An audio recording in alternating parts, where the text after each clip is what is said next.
इतनी चाहत छुपाए बैठा हूँ। आज पढ़ाएंगे लॉर्ड डफरिन। लॉर्ड डफरिन आया तो क्या किया, देखिए। जो इसने किया जो किसी ने नहीं किया। हुआ था क्या कि एक जलिया वाला बाग था। जलिया वाला बाग। इसमें क्या हुआ था कि जनरल डायर के द्वारा 1133 व्यक्ति को निहत्थे गोली चलाया गया था। तो इसमें निर्मल हत्या उसको कहा जाए। उसमें महात्मा गांधी अपना केसरे हिंद की उपाधि त्याग दिया था। रविंद्रनाथ टैगोर अपना उपाधि त्याग दिया था। बहुत सारे नेता ने घोर निंदा किया था। उसी में भीड़ में एक उधम सिंह था, बेचारा बच्चा था। उसने अपने पूरे परिवार को अंग्रेज के गोलियों से मरता हुआ देखा। इतनी बड़ा बच्चा था, ज्यादा नहीं। उस लाश के जैसे मरा ना तो लाश के ऊपर वो दब गया और सोचा कि कुल मर गया। मगर वो जो है जब खत्म हो गई गोली तब वो निकला। तो अपनों को ढूंढा कि अरे मेरा तो चचबा ये जी है, पापा ये जी है, भाईबा ये जी है, कुल मरल देखा। कहा ठीक है कोई बात नहीं। जनरल डायर को पद से हटा करके वहां सम्मानित कर रहा था इंग्लैंड में। वो क्या किया, उधम सिंह बच्चे से लेकर के मजदूरी किया और मजदूरी कर करके लंदन जाने का पैसा जुगाड़ किया। लंदन जाने का, यहाँ से वीजा होता है ना, लाख रुपया जो भी होता था उसने मजदूरी कर करके वीजा किया। और जब लंदन गया तो वहाँ भी मजदूरी किया और एक गोली खरीदा, सिक्सर। और जब जनरल डायर को वहाँ सम्मानित किया जा रहा था अंग्रेज के सामने एक तलवार दे करके और उसे एक मैंने वीरता पुरस्कार दे रहा था, उसी समय उधम सिंह उसको गोली मार दी। कहा ये मेरे देश का हत्यारा है, ये मेरे देश का हत्यारा है और हम इस हत्यारे को मार दिए, जो हमको बहुत खुशी है। जबकि कुल कहा कि भाग जाओ, जैसे तुमको मार देगा। क्या काल है, हम भागने वाले में से नहीं है, तुम हमको गिरफ्तार कर लो। लेकिन ये देखो कि हिंदुस्तान का आदमी तुम्हारे घर में आकर के तुमको गोली मार दिया, कितना बड़े बेशर्म की बात है। उधम सिंह को फांसी होगा कोई बात नहीं है, अरे 1000 उधम सिंह पैदा लेगा। तो ये कहानी जलियांवाला बाग हत्याकांड में था। लेकिन डफरिन इस चीज को नहीं चाहता था। लॉर्ड डफरिन का कहना था, लॉर्ड डफरिन का कहना था कि तुम गोली से नहीं चलो, तुमको अगर कुछ मांगना है अंग्रेज से तो उसका नियम है, कानून है, कुछ नियम कानून से चलो। तो कहा कि क्या नियम है बताओ, तुम ही बताओ। कहता है कि 28 दिसंबर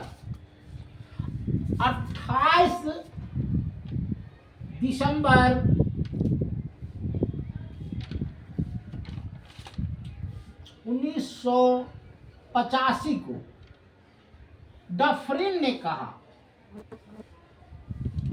कि तुम राष्ट्रीय कांग्रेस समिति क्या करो, इसका गठन करो। राष्ट्रीय कांग्रेस समिति का तुम गठन करो। तो इससे क्या होगा भाई, करके होगा बहुत कुछ होगा। इस राष्ट्रीय कांग्रेस समिति में जितने भी सदस्य होंगे, मान लो 100 सदस्य है, पहले 72 सदस्य बैठा, तो मांग करेगा, तुम हमसे मांगो, लेकिन एक आदमी हथियार उठा करके हत्या करोगे, ये गलत बात। तुम सारे मिल करके मीटिंग कर लो, मीटिंग से जो तुमको मांगने की इच्छा हो वो मांगो, ठीक है। तो इसके लिए एक कांग्रेस, राष्ट्रीय कांग्रेस समिति का गठन किया गया। कल के ऐसा तो नहीं ना हिंदुस्तान में होगा कि कुल पागले होगा जो बंदूक पिस्तौल चलाएगा। तुम एक संगठन बनाओ और उस संगठन में अपनी बातों को रखो, और उस बातों को अगर पारित हो जाता है संगठन में, तब हमारे सामने तुम लाओ, तब हम तुमको उस बात को मारेंगे। जैसे कुछ बोलता है, स्वदेशी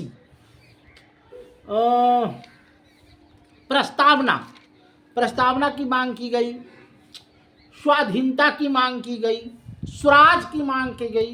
नहीं कहा जन्म सिद्ध अधिकार, तिलक ने कहा कि मेरा जन्म सिद्ध अधिकार है, नहीं जन्म सिद्ध अधिकार है, स्वराज मेरा जन्म सिद्ध अधिकार है।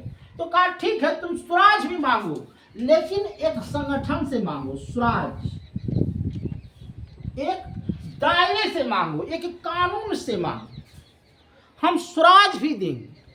सुभाष चंद्र बोस बोला तुम मुझे खून दो मैं तुझे आजादी दूंगा, वो भी देंगे, लेकिन एक दायरा होना चाहिए। तो ये किसका कहानी था? डफरिन का।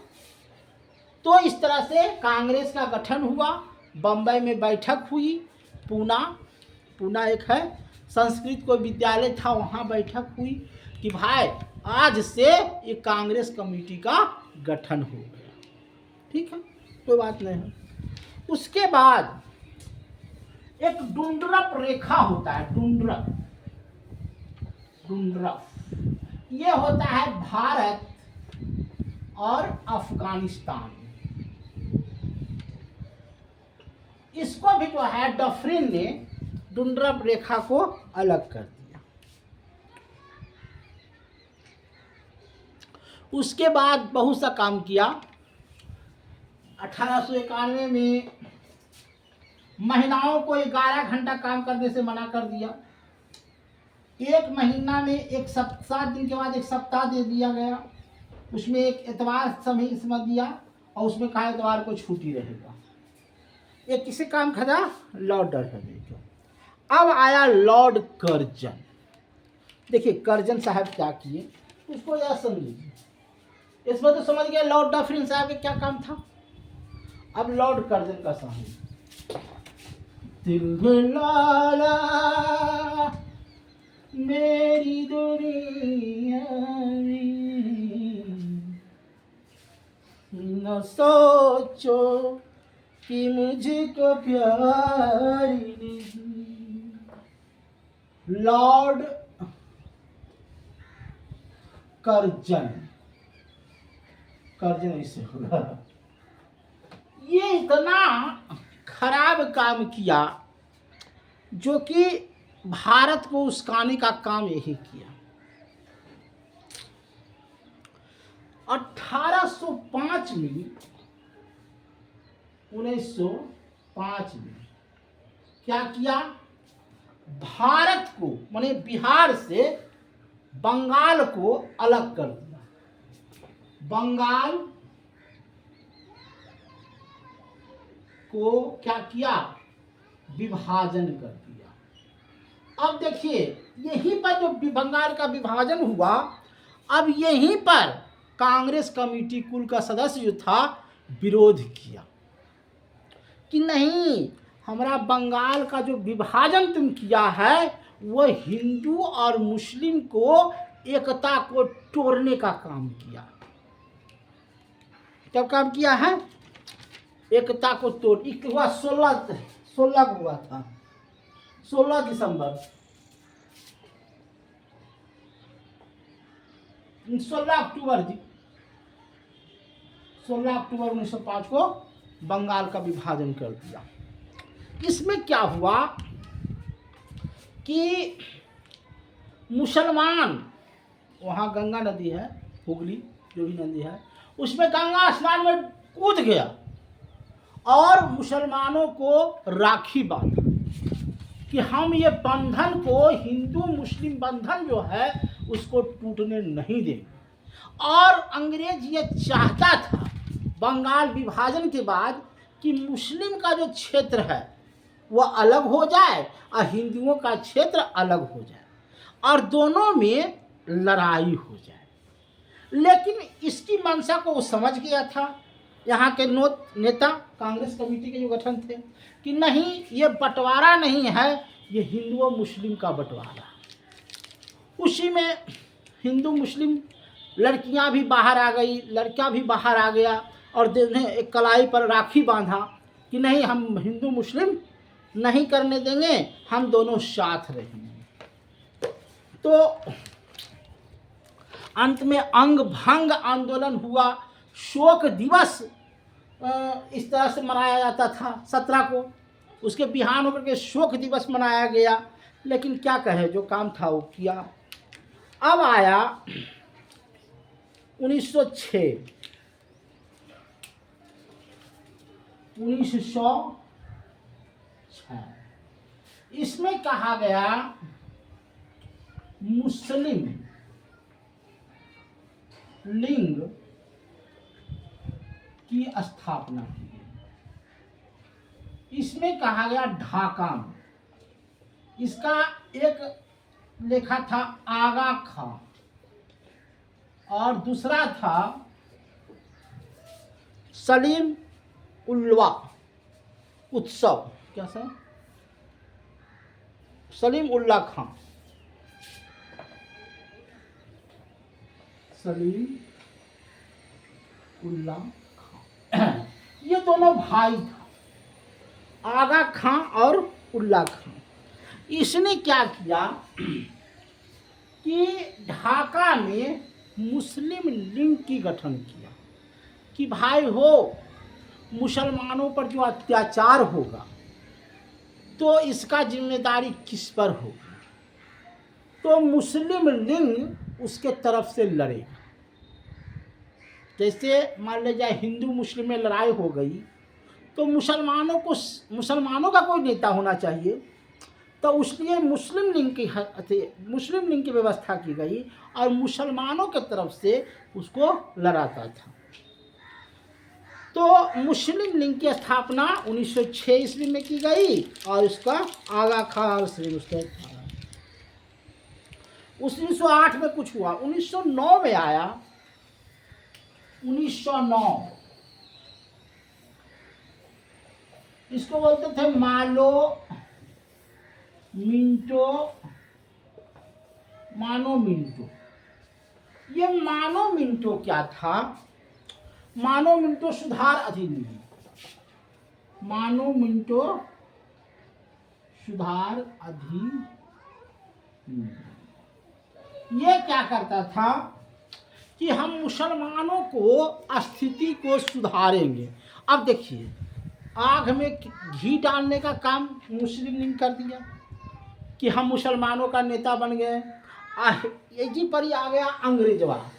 अंग्रेज तो चाहिए रहा था कि हिंदू मुस्लिम में लड़ाई हो जाए, उसने तुरंत एक मानो मिंटो लागू कर दिया। 1909 में मानो मिंटो लागू कर दिया और कहा ये मानो मिंटो मुसलमानों के सुधार के लिए। तो हम क्या करेंगे, तो मुसलमानों को स्कूल खोलेंगे, मुसलमान को बच्चियों को पढ़ाएंगे, मुसलमान के लोगों को शिक्षा देंगे, मुसलमानों को लोगों को मदद करेंगे, आर्थिक मदद करेंगे। यही मानो मिंटो का काम था।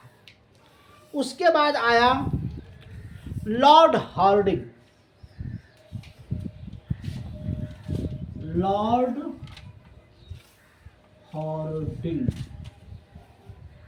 ये क्या किया?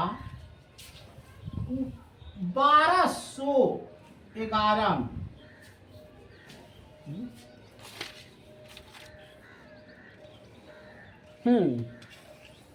1911 में 1911 में बंगाल विभाजन को रद्द करने की घोषणा किया।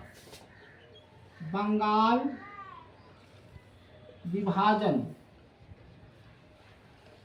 रद्द किया। कहा 1911 में कहा कि नहीं, ये बंगाल जो विभाजन था ये फैसला गलत था। तो क्या किया, 12 दिसंबर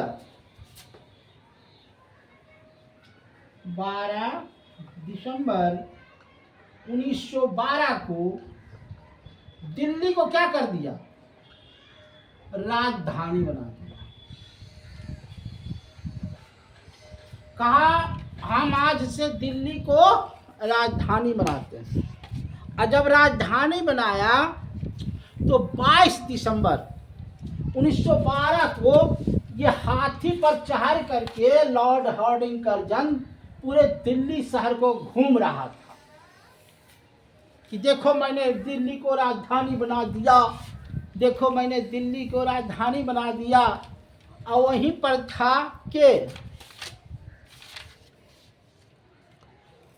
बाल मुकुट बिस्मा बाल मुकुट बिस्मिल्ला था।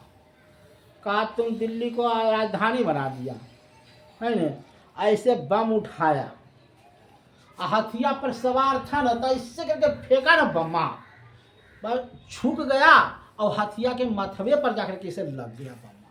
वह हथिया गया मर और गया हार्डी कोर्जन बच। कहा बाप रे बाप, नहीं तो हम भी मर जाते। बेचारा क्या नाम था, बाल मुकुट बिस्मा, बाल मुकुंद बिस्मा, इसको बेचारा को पकड़ा गया और पकड़ करके इसको फांसी की सजा दी। आज तक इतना ही, कल फिर